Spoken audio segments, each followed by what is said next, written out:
Muy buenas noches, bienvenidos como siempre a Opina Bogotá, el espacio para la opinión, el debate y las entrevistas aquí en Canal Capital, en la televisión pública de nuestra ciudad. El Instituto de Medicina Legal ha revelado hoy el informe Forensis, un informe que compila todas las cifras de lo que fue la violencia, las muertes violentas, muertes en accidentes de tránsito, homicidios, suicidios, muertes sin establecer durante el año 2018. Algunas noticias: aumentó por primera vez la tasa de homicidios por cada 100.000 habitantes, un hecho que no se registraba en los últimos 10 años. Aumentaron los suicidios, las muertes en accidentes de tránsito, las muertes violentas en general. ¿Qué está pasando? ¿Qué revela este informe? Esta noche nos acompaña la doctora Claudia Adriana García. Ella es médica de la Universidad Nacional, especialista en medicina forense y es la directora del Instituto de Medicina Legal, quien nos va a ayudar a entender este informe con todas las cifras que trae, que pueden ayudarle a ustedes a entender la violencia en nuestro país y a las autoridades a diseñar políticas públicas para prevenir estos hechos. Como siempre, Erika Fontalvo, muy buenas noches. Hola, Jessy, ¿qué tal? Muy buenas noches para usted, para todas las personas que nos ven en Bogotá, en el centro del país y en todo el territorio nacional. Cifras que revelan la intolerancia que se presenta en nuestro país, desafortunadamente, que va en aumento, como también, y esto es verdaderamente preocupante, la violencia sexual, con más de 26.000 casos, y puntualmente lo que tiene que ver con los menores, con un énfasis muy importante que vamos a dialogar con la doctora Claudia, y son los embarazos en niñas de 10 a 17 años, también pornografía, explotación sexual, todo un trabajo enorme que hay que adelantar frente a este tema, la indefensión, la extrema vulnerabilidad de nuestras niñas, niños y adolescentes en Colombia. Yesid, es lo que deja al descubierto este muy completo informe de medicina legal. Así es, doctora Claudia Adriana García, bienvenida a Canal Capital, buenas noches. Buenas noches, Yesid, buenas noches, Erika. Doctora Claudia. Bueno, doctora Claudia, iniciemos con las cifras de homicidio. Vamos a analizar caso por caso. Según este informe de medicina legal, en el año 2018 en Colombia se registraron 2.130 homicidios en comparación con el año pasado, 2017, pues hubo un aumento porque en ese caso fueron 11.373. Esto quiere decir 12.130. 12.130 en el 2018, en 2017 11.373. Eso quiere decir que hoy la tasa de homicidios por cada 100.000 habitantes en Colombia es de 24,34, aumentó en comparación con el año pasado, un aumento que no veíamos en la tasa de homicidios por cada 100.000 habitantes en Colombia en los últimos 10 años. ¿Es así? Sí, esas son las cifras. Esas son las cifras que hoy le presentamos al país con nuestro Forensis, que es la edición número 20 de Forensis de manera ininterrumpida. Y desafortunadamente aumentó el homicidio, aumentó en un 6,5% comparando las cifras de 2017 con 2018. Y yo creo que todo esto se debe sencillamente a temas de intolerancia, porque no solamente vemos que es el homicidio en la calle, el homicidio por un desconocido, sino que aquí hay cosas preocupantes en este aumento de las cifras de homicidio, y es que muchos de los agresores son familiares entre sí, son amigos, son conocidos, son personas que viven en la comunidad. Entonces no estamos solamente frente a esa violencia de temas del desconocido que en la calle nos aborda, sino a temas de intolerancia al interior del núcleo fundamental que es la familia. Esto es lo preocupante de este informe. Sin duda, hay un elemento también muy importante que en lo que tiene que ver con homicidios, directora de medicina legal, y es lo que tiene que ver con las víctimas, en este caso hombres, y en algunos casos hombres pues muy jóvenes que desafortunadamente se dejan su vida en este tipo de hechos de intolerancia, por ejemplo, riñas que muchas veces conducen a estos homicidios. Sí, desafortunadamente el mayor porcentaje de los homicidios sucede en hombres, y casi es un 92% de los homicidios en hombres, y las edades sí son las edades más productivas. Tenemos los jóvenes entre los 20 y 24 años, y la población que más o menos llega, yo diría que el 70% de donde se cometen estos homicidios va hasta los 39 años, que es la edad más productiva de todos los ciudadanos. Doctora Claudia, revisando las cifras en términos de homicidio, la violencia interpersonal parece ser de alguna manera como la conducta o el tipo de homicidio que más incide. Uno podría pensar, Erika, antes de leer este informe, que la violencia en Colombia está por los enfrentamientos entre los grupos armados ilegales, entre las bandas delincuenciales, pero ocurre que al revisar el informe se da cuenta uno que la violencia en Colombia está entre las propias personas, no por causas del conflicto armado o del posconflicto que estamos hablando ahora, y que están llevando a que los homicidios se disparen. ¿Qué hacer, doctora Claudia, para evitar esto? Sí, porque medicina legal, permítame, doctora Claudia, lo tiene muy bien establecido. Es la violencia interpersonal la que está en crecimiento frente a la violencia sociopolítica, que de alguna u otra manera tiene unas cifras bastante menores que lo que se presenta dentro de la violencia interpersonal. Sí, digamos que este informe tiene dos grandes grupos de información. Uno que es la violencia fatal, dentro de la cual más o menos son unos 25.000 casos de violencia fatal que atendemos. Dentro de esos están los 12.000 homicidios de los que hablábamos antes. Pero otro tema grande es esa violencia no fatal, o sea, lo que no nos lleva hasta los muertos, sino que se queda en lesiones personales de diferente índole.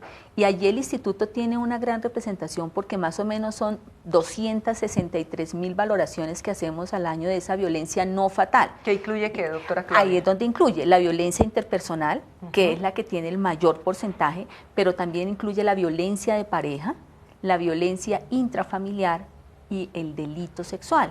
Y bueno, lesiones también en accidente de tránsito que no son fatales. Entonces, ¿qué es violencia interpersonal, por ejemplo? Entonces, la violencia interpersonal es toda aquella que sucede, digamos que separémoslo del núcleo de la familia. Todo aquello que no es familia es violencia interpersonal. Entonces es la que incluye al amigo, al vecino, incluso al desconocido, la que ocurre en los bares, por ejemplo. Entonces ese tipo de violencia interpersonal, que también tiene un gran índice de intolerancia, es la que nos está aumentando todas estas cifras de violencia no fatal, o sea, la que no lleva a muertos, sino que se queda en esas lesiones personales.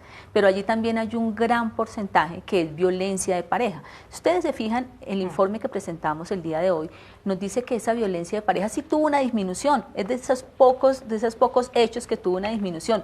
No llegó al 1%, pero sí tuvo una disminución del 0.8%.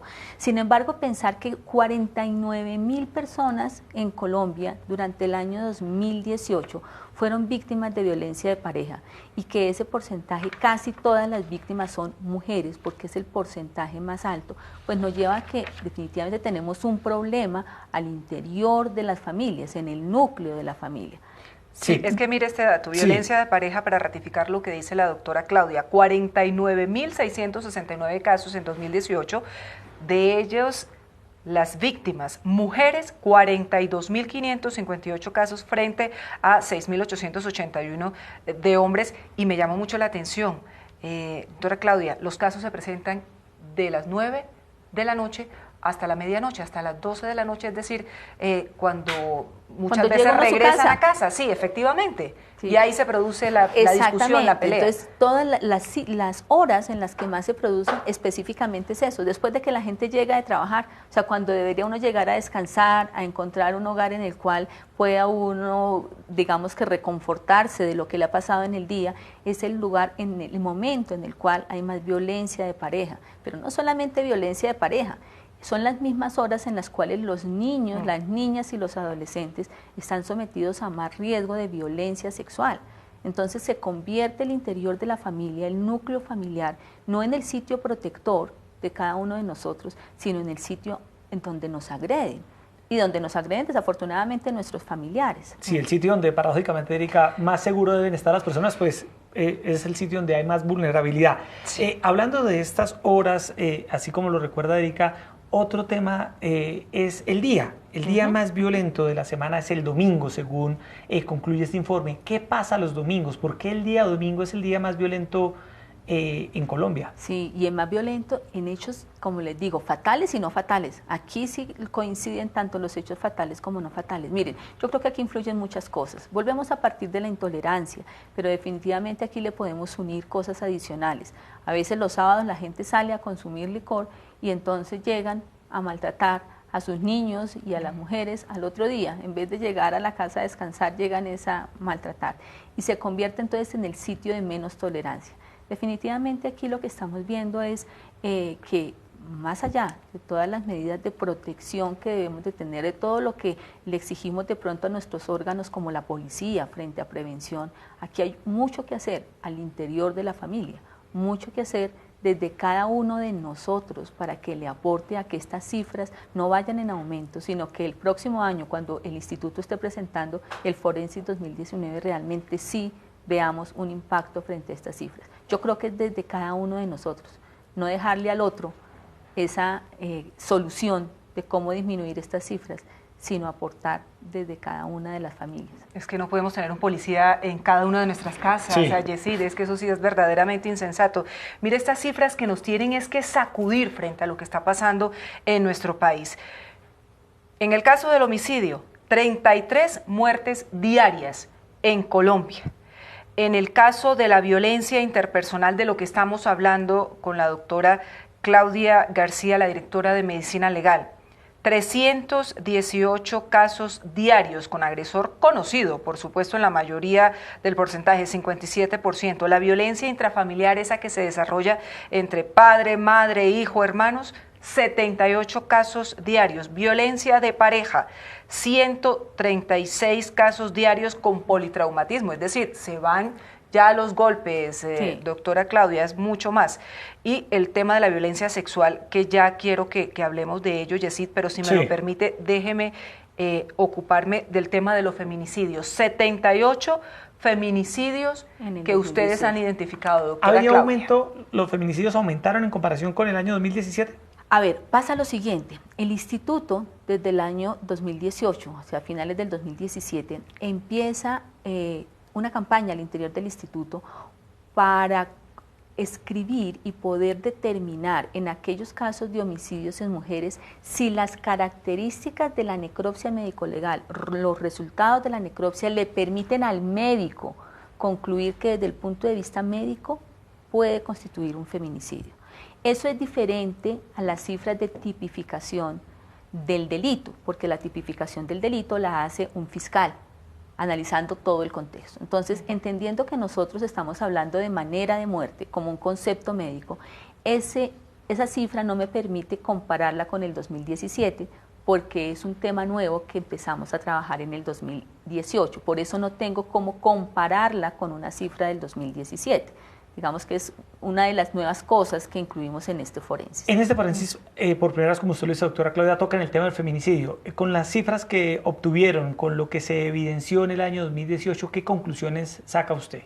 Bueno, definitivamente, frente a esos casos de feminicidio, son casos en los cuales hay una gran compromiso frente a la mujer, frente al cuerpo de la mujer, tanto que así nosotros podemos desde la necropsia misma sugerirle a la fiscalía que la manera de muerte es un feminicidio. O sea, son casos en donde hay mucho trauma, generalmente está asociado no solamente el trauma individual, sino un trauma que nosotros determinamos desde lo forense, que es overkill, que es como más allá de lo necesario para matar. Demasiadas heridas por arma cortopunzante, usualmente tienen heridas a nivel de los genitales que le permiten no orientar esos casos hacia un feminicidio, pero la mayoría de ellos además tienen lesiones que le sugieren a uno que hay un delito sexual asociado. O sea que estos casos realmente en los cuales nosotros logramos identificar desde la manera de muerte que es un feminicidio, son casos con una gran severidad de lesiones para las mujeres. Bueno, adicionalmente, doctora Claudia, estos cuerpos de mujeres que ustedes tratan de identificar si efectivamente responden a un feminicidio, tenían agresiones anteriores, es decir, ¿habían sido estas mujeres en algunos casos víctimas de violencia de pareja? Desafortunadamente sí, desafortunadamente algunas de ellas, no todas ellas, pero sí algunas de ellas habían pasado por el instituto, siendo valoradas en casos de violencia intrafamiliar, de violencia de pareja. Algunas de ellas sí habían pasado por allí, incluso algunas de ellas les habíamos hecho valoración del riesgo, que es una prueba que hacemos, una herramienta que aplicamos para saber el riesgo de feminicidio al que está sometida una mujer. Entonces, desafortunadamente sí, todos estos temas los venimos tratando de manera interdisciplinaria con la Fiscalía y específicamente en Bogotá con la Secretaría de la Mujer, que se ha acercado al instituto para que al menos en Bogotá, estos casos no vuelvan a pasar, que si alguien pasa por el instituto y tenemos ya una valoración del riesgo, que la da en riesgo extremo o en riesgo muy grave, realmente la institucionalidad pueda darle una protección como se haga lo seguimiento requiere. del caso. Se haga un seguimiento del caso. Doctora Claudia, hablando de las mujeres, Erika, del feminicidio, también hay otro dato que se reportó por parte de Medicina Legal, y es que aumentó la violencia sexual en el país. ¿Qué cifras tenemos, de qué estamos hablando y qué puede estar pasando? ¿Por qué está aumentando la violencia sexual en Colombia? Desafortunadamente, el tema de la violencia sexual presenta un aumento en cifras, comparando 2017 con 2018, del 9,5%. Estamos hablando de más de 26.000 valoraciones que hicimos en casos de delito sexual. Aquí debe haber muchos factores, indiscutiblemente. Uno podría pensar, y no podría sesgarse con alguno de ellos, en que hay más facilidad de denuncia, puede ser, pero uno tampoco podría decir eso, sino también tendría que incluir que es posible que haya más casos en este momento, pero con las cifras así crudas no, tendríamos que hacer un análisis interdisciplinario y saber qué está pasando. Lo cierto es que la mayoría de estas víctimas de delito sexual, por supuesto, son mujeres, pero más allá de eso, son mujeres o muy jóvenes o son nuestras niñas y adolescentes que están siendo sometidas a esta violencia sexual. Entonces aquí tenemos otro problema fundamental, que es todo el tema de delito sexual frente a las mujeres en cualquiera de las etapas de su ciclo vital. Aquí hay un dato que nos debe convocar a todos.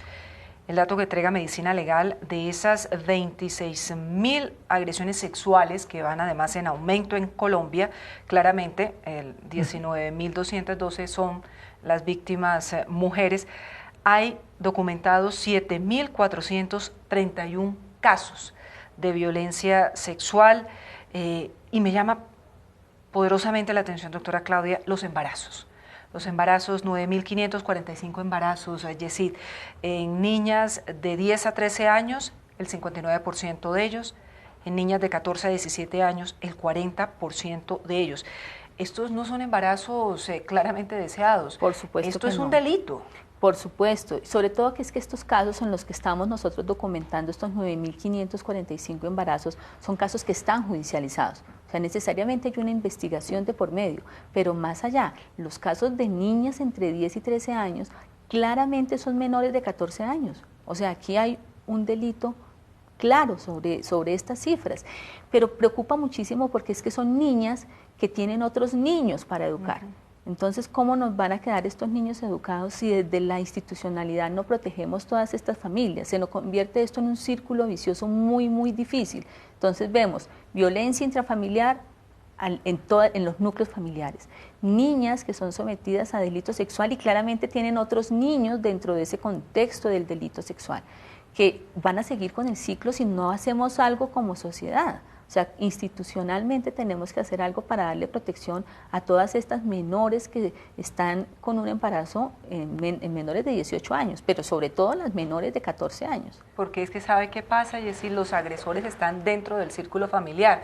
Doctora Claudia, son los padrastros, son los abuelos, son los tíos, son personas cercanas que han abusado de estas niñas desde muy pequeñas, las han embarazado, y si estas niñas tienen hijas, van a seguir siendo víctimas de este tipo de abusadores. Si no hacemos una intervención de todos los aspectos, la intervención es salud, la intervención es educación, la intervención es protección.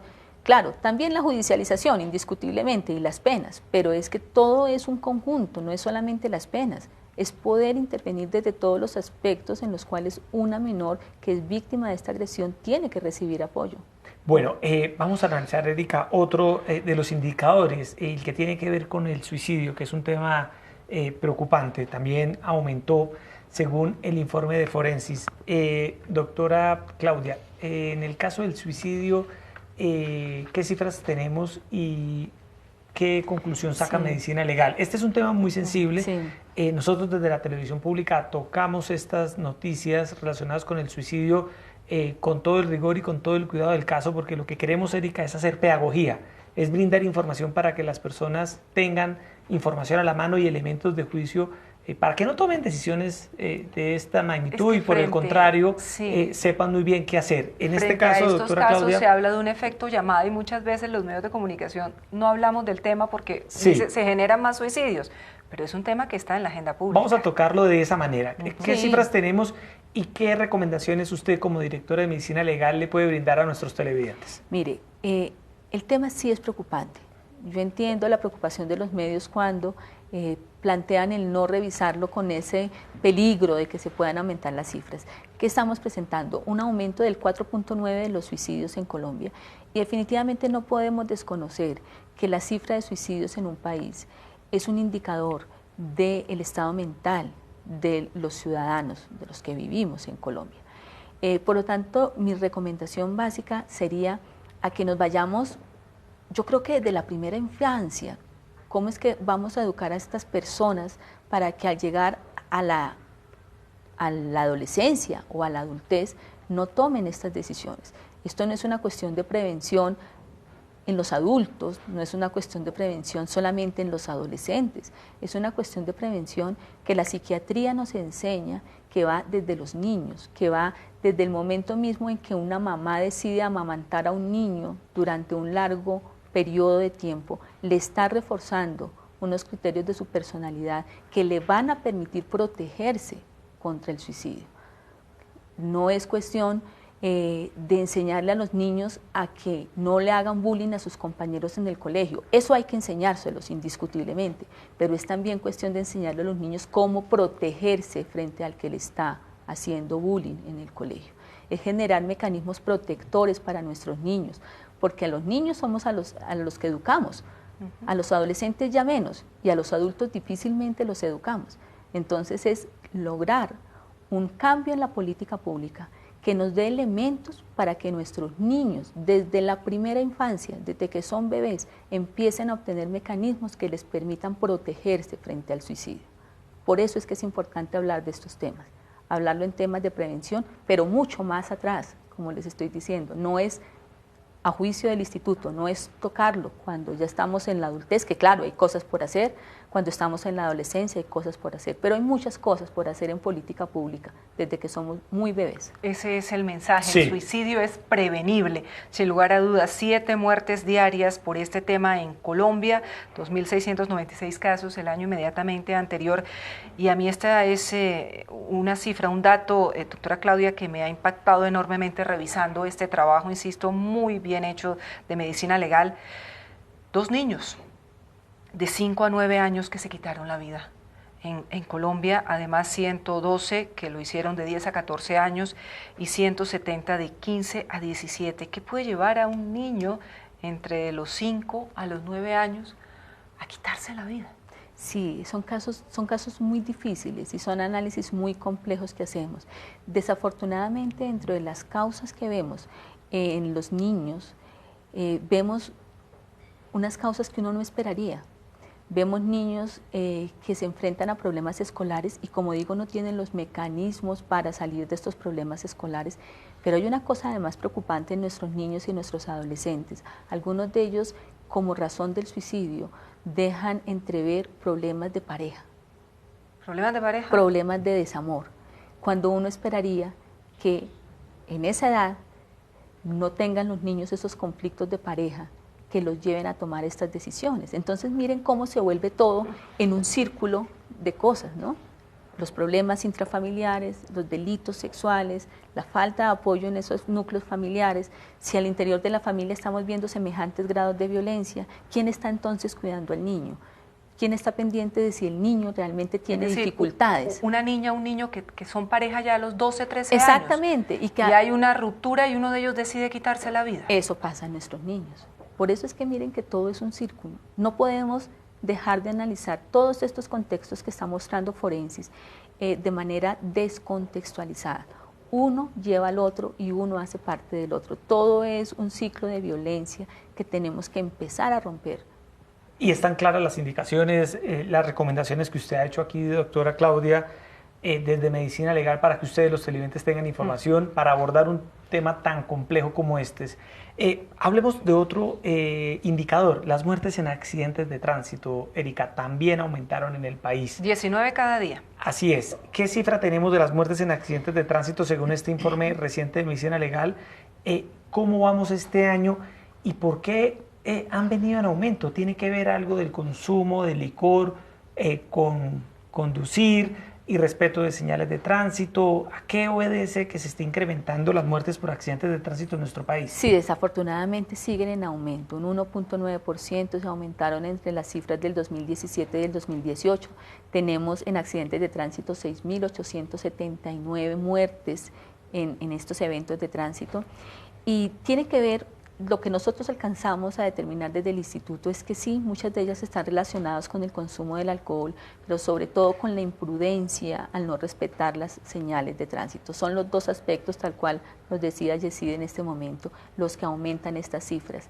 Y adicionalmente, vemos con gran preocupación que la mayoría de estos casos se producen en condiciones de choque, pero en condiciones de choque de las motocicletas. O sea que las que vemos más relacionadas con este aumento son todos los temas de motocicletas, tanto para las lesiones fatales, que es las que estamos viendo que aumentaron, como para las lesiones no fatales, o sea, todos los lesionados en accidentes de tránsito. Si bien los lesionados en accidentes de tránsito sí tuvieron una disminución entre el 2017 y el 2018, las lesiones que suelen presentar son lesiones muy severas, no es que sean menos graves, claro, no los alcanza a llevar a la muerte, pero también son lesiones severas. Pueden las que quedar estamos mutilados, viendo. doctora Claudia. Claro, pueden quedar generalmente quedan con lesiones muy complejas en extremidades, dado que la moto lo que más deja expuesto son las extremidades, generalmente las extremidades inferiores. Entonces, no es menos preocupante la cifra, aunque disminuyó, no es menos preocupante la cifra de los lesionados en accidentes de tránsito. Y para ambas categorías, tanto los que fallecen por accidentes de tránsito como los lesionados, se ve en primer lugar las motocicletas involucradas en ambos. ¿Qué hacer? Y aquí volvemos a lo mismo, hombres muy jóvenes, sí, que son los que se están dejando la vida en las vías de Colombia. ¿Qué hacer en este caso de las motocicletas? Mire, yo creo Claudia, que aquí hay muchísimas cosas que hacer también desde la prevención. Yo creo que para nosotros no es un secreto, todos los que conducimos en Bogotá, las imprudencias que vemos en los conductores de moto.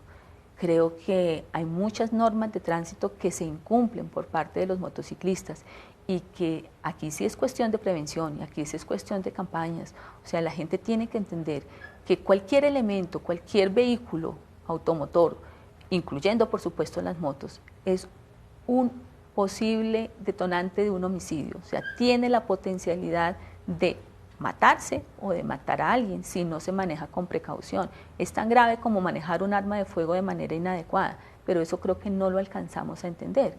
Y entonces todos vemos las motos cometiendo imprudencias, todos vemos las motos que sí hacen zigzag entre los carros sin ninguna prevención. Yo sí creo que aquí tenemos una gran campaña de concientización, creo que estamos en mora de que realmente nuestros motociclistas entiendan la responsabilidad de conducir una moto, no solamente para ellos, sino para los peatones y para los conductores de los otros vehículos. Por ejemplo, bajar la velocidad. ¿Usted creería que es el camino correcto? Bogotá lo ha hecho en 7 corredores viales muy importantes, logrando una reducción de, si no estoy mal, 92 vidas salvadas en lo que va corrido de este año. Frente a este tema de la accidentalidad, ¿cree que se podría hacer un camino, doctora? Yo sí creo, indiscutiblemente, porque es que las muertes en accidentes de tránsito sí están directamente relacionadas con la velocidad a la que van. O sea, eso está establecido de acuerdo a los criterios ya estudiados por la física, y cuando un vehículo colisiona con otro a una velocidad determinada, mayor de 80 kilómetros por hora, necesariamente las lesiones que produce, si no son muy severas, lo llevan a la muerte. Entonces, disminuir la velocidad, por supuesto, que sí es uno de los parámetros que nos va a ayudar con esta disminución tanto de las muertes como de los lesionados. Sí, otro indicador, y ya usted tangencialmente en otras respuestas lo venía tocando, doctora Claudia, es el indicador de violencia intrafamiliar, que aumenta en el país. Es decir, Colombia en sus hogares viene reportando cada vez más hechos de violencia.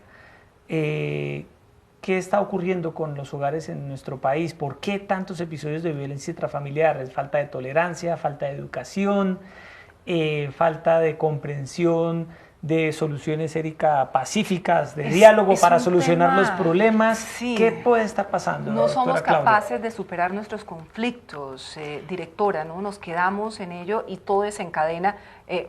Lo veíamos con, por ejemplo, el tema del Día de la Madre o en la celebración de la Navidad. Son fechas que deberían ser festivas y resulta que se convierten en luctuosas para muchas familias en Colombia. Sí, desafortunadamente. Sí, la violencia intrafamiliar aumentó más de un 4%, como un 4.5% entre las cifras del 2017 y el 2018. Y es exactamente lo que ustedes están planteando.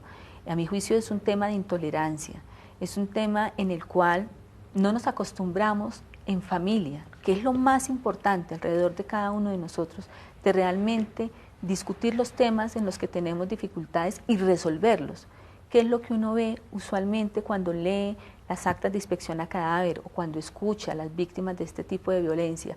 Es que teníamos un problema hace 3 años, no lo hablamos, después se nos juntó otro, no lo hablamos, nos dejamos de ver y nos reunimos para el día de la familia o para el día del padre o para el día de la madre y con 2 o 3 tragos todo salió a relucir y todo lo que no se han dicho ni se han perdonado en los últimos 10 años sale allí a flote y termina no solamente en palabras, sino también en lesiones y en lesiones muy severas.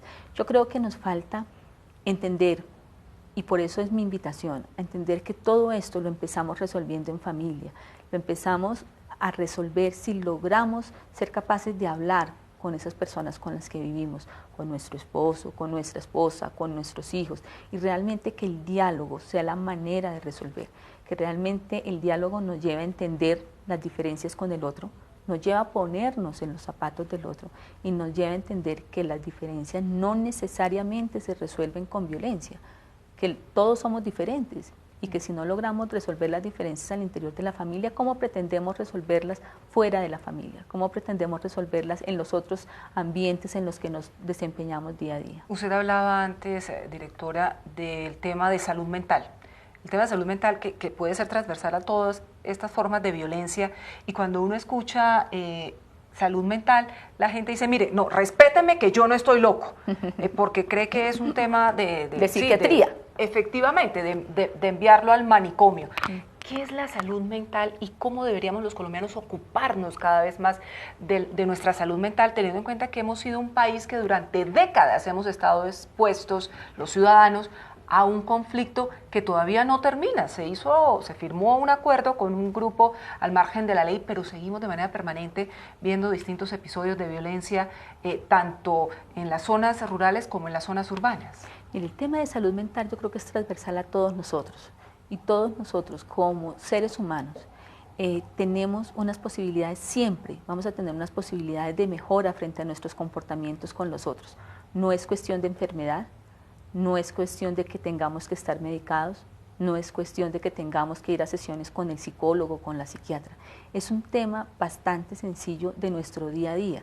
Si nosotros, frente a alguien que nos cierra en la calle cuando vamos manejando, explotamos en ira y tenemos digamos que una reacción violenta frente al otro, eso es tema de salud mental, y no quiere decir que tengamos que ir al psiquiatra, quiere decir que tenemos en nuestra manera de ser que ir fortaleciendo todos esos mecanismos que nos protegen frente a los otros. Siempre le he dicho algo a mis hijos fundamentalmente, y es que uno decide de quién se deja lesionar.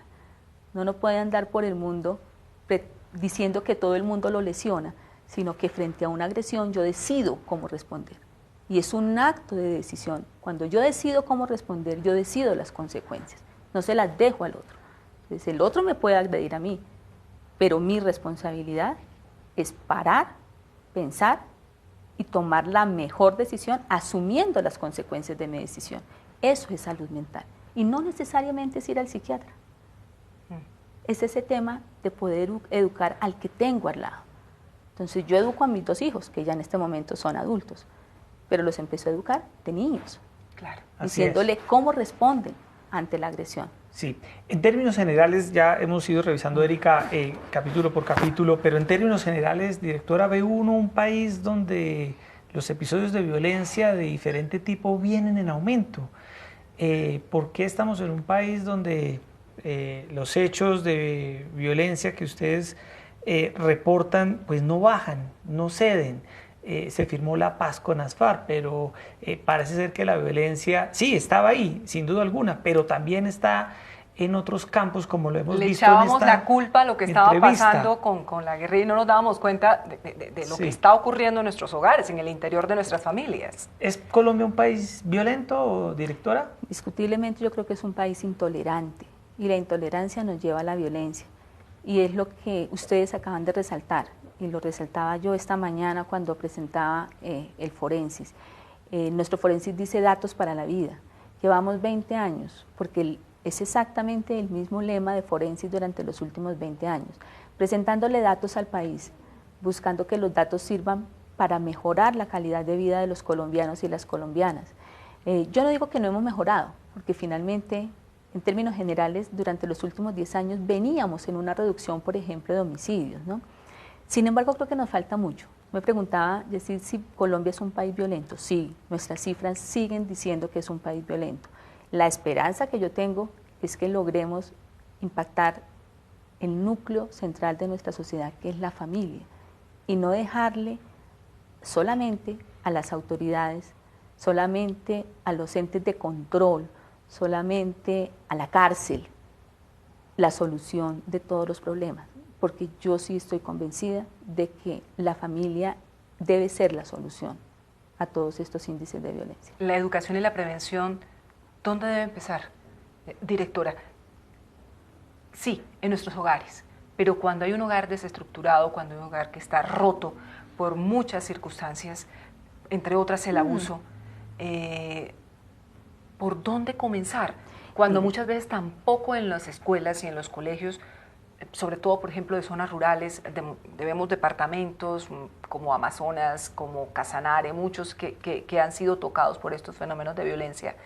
De repente no hay conciencia frente a este tipo de formación. ¿Ay, qué podemos hacer? Mire, yo creo que definitivamente cuando ya llegamos a ese punto en el cual tenemos un hogar desestructurado, sí tenemos como Estado que entrar a intervenir. Y como Estado es desde el sector salud. Yo creo que aquí definitivamente la cuestión es desde salud, desde una salud que pueda tomar a estos niños, niñas, adolescentes, mujeres, hombres, víctimas de violencia, porque es que aquí el agresor también está inmerso en un papel de violencia.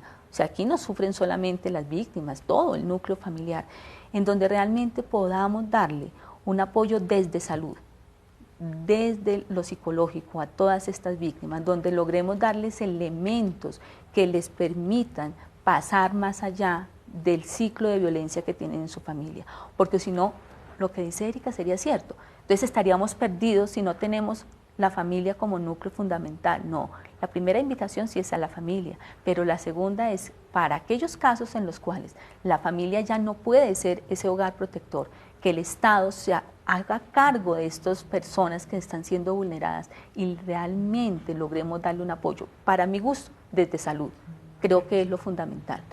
Después, desde educación, pero primero desde salud. Estableciendo hojas de ruta que muchas veces, desafortunadamente, directora, no funcionan en el momento de atender e identificar estos casos, como lo que sí está haciendo la Secretaría de la Mujer de Bogotá. Una mujer que es violentada, unos niños que son violentados y muchas veces terminan siendo parte de esos núcleos, no hay forma de alejarlos de su agresor y desafortunadamente terminan siendo las siguientes víctimas fatales de este tipo de hechos. Así es, Erika. Otro indicador, director, y ya se nos empieza a acabar el tiempo para ir con algunas preguntas finales, es el que tiene que ver con la violencia contra el adulto mayor, contra nuestros viejos, Erika, increíble, contra nuestros abuelos, contra los más vulnerables, las los niños personas y los abuelos. Mayores de edad. Las cifras son muy preocupantes. En el año 2017 se reportaron 1.944 hechos de violencia contra los adultos mayores. Pues bien, en el año 2018 esta cifra aumentó y fueron 2.261. ¿Qué está pasando en Colombia? ¿Por qué se están maltratando a los adultos mayores? Miren, este es uno de los temas también sobre los cuales hicimos énfasis en el lanzamiento el día de hoy de Forensis. Si nosotros no cuidamos a nuestros niños y no cuidamos a nuestros ancianos, definitivamente estamos desprotegiendo a los dos grupos etarios que están en las edades extremas y aumentaron muchísimo, porque de toda la cifra de violencia intrafamiliar, la de adultos mayores es la que más aumentó. ¿Y quiénes están lesionando? Los hijos. Los hijos son los que lesionamos a nuestros padres cuando son adultos mayores. Esto le hace a uno volverse a lo mismo que estamos diciendo. Terminamos todos en un ciclo.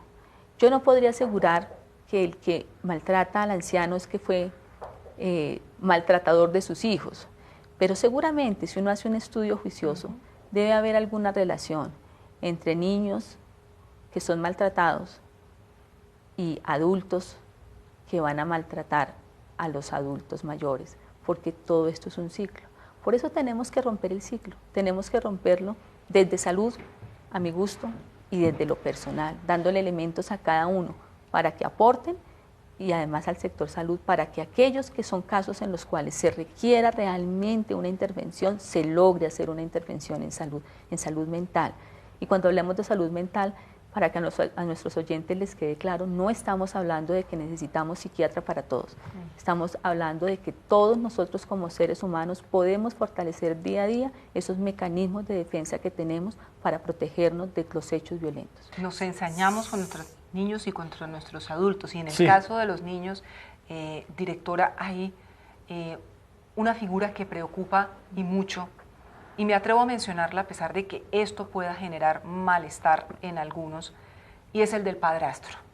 El del padrastro, no en todos los casos, quiero precisarlo, quiero ser muy enfática frente a esto, pero aparece como la figura que más abusa de los niños, tanto en todas las formas de violencia, pero especialmente la sexual. Sí, así ¿Qué es. pasa con esa situación? Sí. Desafortunadamente, en esas cifras que estamos presentando el día de hoy de delito sexual, el principal agresor de nuestros niños, niñas y adolescentes sí es la figura del padrastro, seguida por la del padre, por la del tío y por la del abuelo. Pero la cifra del padrastro sí es muy alta. Definitivamente volvemos a lo mismo, volvemos a criterios de cuidado frente a nuestros niños, volvemos a criterios de formación de familia, en donde, bueno, nadie nos enseña a formar familia, pero para eso hay personas que pueden estar apoyando desde afuera en todas estas formaciones de familia, y si se desvía alguna familia, qué mejor que volvamos al sector salud para que les den apoyo, no que todo se nos vuelva judicial, sino que realmente se nos vuelvan factores de prevención de todo este tipo de violencias, porque no vamos a ver, no podemos decir, y como usted decía con tanto cuidado, no es que vamos a satanizar que entonces todos los padrastros son malos, no, seguramente habrá algunos muy buenos y muy responsables, pero desafortunadamente dentro de los que estamos viendo que son niños que tienen agresión, sí el padrastro es una figura fundamental. Hay las madres tienen que tener un enorme cuidado y sobre todo creerle a los niños cuando muchas veces advierten que esa persona que supuestamente debe protegerlo está realmente abusando de él. Bueno, pues ahí está la directora de Medicina Legal, Claudia García, con este resumen que se ha presentado justo en el día de hoy de las cifras consolidadas de la violencia en Colombia en el año 2018. Para cerrar, 2019, veía yo el informe del mes de mayo, que es el último que vi publicado en la página web de la entidad. En términos generales, directora, ¿estamos viendo un aumento en algún indicador que le preocupe? Sí, desafortunadamente seguimos en un aumento en el tema de suicidios, o sea, eso no nos mejora durante lo corrido del año 2019 y tampoco nos mejoran los temas de violencia intrafamiliar, o sea, y el delito sexual sigue en aumento, o sea que si estamos viendo los tres de los temas de los que hablamos aquí en la noche de hoy, en el año 2019, en los 5 primeros meses, no es que hayamos mejorado. Y con pornografía y explotación sexual, que es un tema que está abordando Medicina Legal también haciendo denuncias recordemos claras. Que nosotros empezamos, como yo les presentaba esta mañana en Forensis, a retomar este tema que no lo teníamos en nuestras anteriores versiones de Forensis. Entonces, estamos dándole un impulso y seguramente al darle este impulso, pues vamos a ver que durante este año vamos a tener unos reportes adicionales, pero eso pasa siempre que uno empieza a evidenciar un fenómeno. Entonces tenemos que tener cuidado cuando vayamos presentando estas cifras para no ir a interpretarlas como un aumento del fenómeno, sino como yo les explicaba el tema de feminicidios, Cuando uno mejora la calidad del dato que toma o mejora las variables, pues empiezan a hacerse unas modificaciones que no necesariamente se explican por aumento del fenómeno. Bueno, pues muy bien, doctora Claudia, gracias por estar esta noche aquí en Canal Capital hablando de este informe, dando sobre todo consejos, tratando de dar explicaciones a estos fenómenos de violencia que infortunadamente pues siguen golpeando a nuestro país. Muchas gracias por estar esta noche aquí en Opina Bogotá. Muchísimas gracias, Yesid, muchas gracias, Erika, por la invitación. Me gusta mucho que sea una mujer la que precisamente esté en este momento liderando estos temas, porque lo que necesitamos es no solo avanzar, como dice ella, en temas de judicialización, en temas relacionados con la identificación de toda esta problemática tan dura que nos está haciendo tanto daño en Colombia, sino realmente hay que ir más allá, a temas de educación, a temas de salud y sobre todo a temas de prevención. En nuestros hogares, en nuestras manos como madres, como mujeres, está darle un viraje distinto a lo que está pasando y muy especialmente con la violencia sexual y con la violencia sexual contra nuestros niños. Así es, a todos ustedes gracias por estar aquí en Opina Bogotá de Canal Capital. Sigan con nuestra programación y los esperamos, como siempre, 8:30 p.m. aquí en este espacio donde conversamos y debatimos los temas que le interesan a la sociedad del país. Muy buenas noches. Gracias.